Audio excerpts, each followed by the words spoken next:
What I'm about to say isn't meant to stop you returning home. As far as I care, you can go wherever you wish. But I want you to know how you behave towards me, and how I have treated you. And I will begin as is right with my father, Philip. When he found you, you were mere peasants, wearing hides, tending a few sheep on the mountain slopes, and you could barely defend them from your neighbors. Under him, you began living in cities, with good laws and customs, who turned you from slaves into rulers over those very barbarians who used to plunder your land. He conquered most of Thrace, taking the best harbors, so there was trade and prosperity, and put the mines to steady work. The Thessalians, they used to terrify you. Well, we rule them now.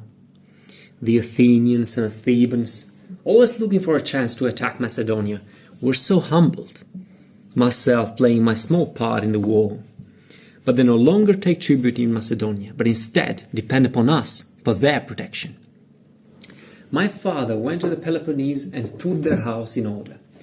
He was declared supreme commander of all the Greeks for the campaign against the Persians, a honor not just for himself, but for all Macedonians. This is what my father Philip did for you.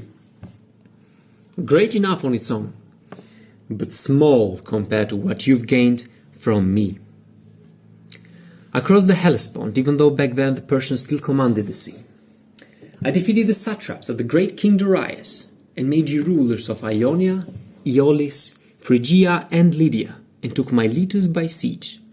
The rest of the land surrendered willingly, and their wealth became yours.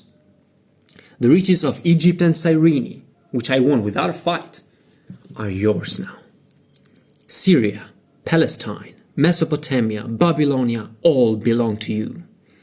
The wealth of Lydia, the treasures of Persia, the jewels of India and the outer sea.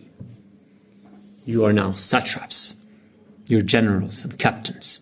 And what have I held back for myself except for this purple cloak and diadem? Nothing. Only the things I hold in trust for you all. And what would I do with them anyway? I eat what you eat. I get no more rest than you. Many nights are spent on watch so that you could sleep soundly. Who in here thinks he's worked harder for me than I have for him? Come on. If you've got scars, strip and show them to me. I'll show you mine.